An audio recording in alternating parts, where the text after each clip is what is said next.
Okay, let's install Java 11. Now the first step in setting up our Java development environment will be to install Java JDK. And the first thing we need to do is to check to see if we even have it. So we're going to open up a terminal window and run a java-version command. So let's go into our terminal and we'll paste that command in. And when we run it, we see that we have no Java runtime present. So we're just going to OK that dialog there, and let's go back to our instructions to see what to do next. Okay, if we did have Java installed, we would have seen something like this. What version it was and what runtime was installed. And since we don't have it installed, we ended up getting no Java runtime present as the message. So let's go ahead and install Java 11 following these steps. So we're going to go ahead and go to AdoptOpenJDK, and we're going to choose the defaults, which is the version Java 11 and the hotspot VM, and then we're going to follow the prompts once we download that release. So let's go ahead and open this link in a new tab, and here we are at AdoptOpenJDK, and you can see here already selected is Java 11 and the hotspot VM we wanted. If it didn't detect your operating system correctly, which it did here for Mac OS, you could just go to the other releases, and then you can see here that the operating systems are supported: Linux, Windows, and Mac OS. So let's go ahead and go back to what was detected for us, and you can see here that Mac OS was detected, and that's good. So let's go ahead and click on latest release, and that's going to download.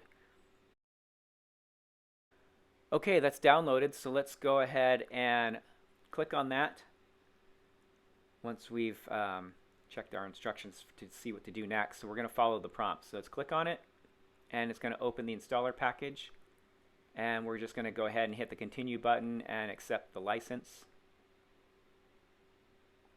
And then we're just going to go ahead and click install, and I'll have to enter my password, and then it starts installing.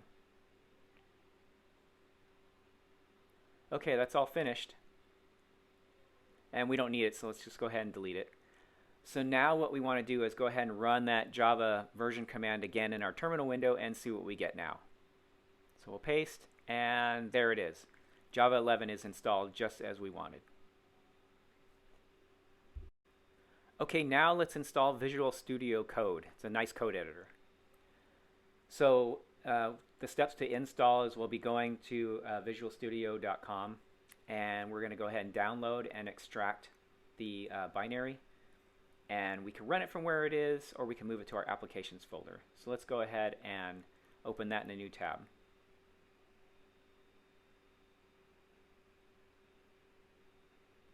Okay, so here we are on the Visual Studio Code's page. You can see it automatically detected our operating system, and it would detect Windows and Linux as well.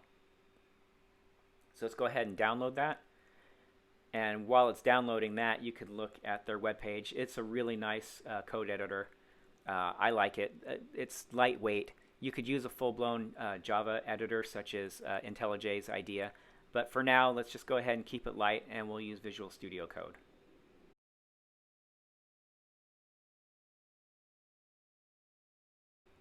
Okay, that's done downloading, so let's go ahead and click it to extract it. And it extracted into our downloads folder. So I can drag it over to my applications folder, or I could just go ahead and launch it from here. I'll click open. And now here we are in Visual Studio Code. Okay, so the first thing I'm going to want to do is go back to our instructions, and I like to work on the command line, and we did all these steps. So I like a command line launcher. It's hard to say. And so the keyword code will launch the editor for us. So let's go ahead and close that out. We don't need it. And Command-Shift-P opened the palette for me on OS X, and I'm going to type the word code even though it showed up on the top there. It might not show up on the top for you. And that installed code on the path. So if I type that word, it'll launch this editor, and that's typing it in the terminal window. Okay, the next thing I want to do is install the Java extension pack since we'll be developing Java.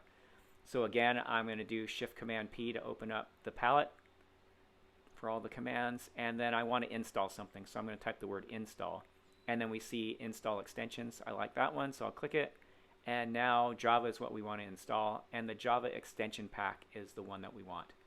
So let's click the install button here, and it's going to install several extensions for us. I got a pop-up message that said something about Java in my workspace. I'll click later on that. It's because I've done this before. You probably won't get that message. And now we got a message that says that we're in lightweight Java mode. Now, we probably want as much help as we can get. So switching to a heavier weight mode will probably work better for us, but I'm not sure about that. Lightweight mode might be enough, but let's go ahead and put us into a heavier mode that gives the editor the ability to help us even more. So I'll click on that, and then it says, are we sure we want to switch to standard mode? And yes, we do. Light mode would be for those who are more experienced. And I have a Docker message on there. You might have that too. You just close all the messages that don't have any relevance. All right, so we've got the extension pack installed, and it looks like we're all done here.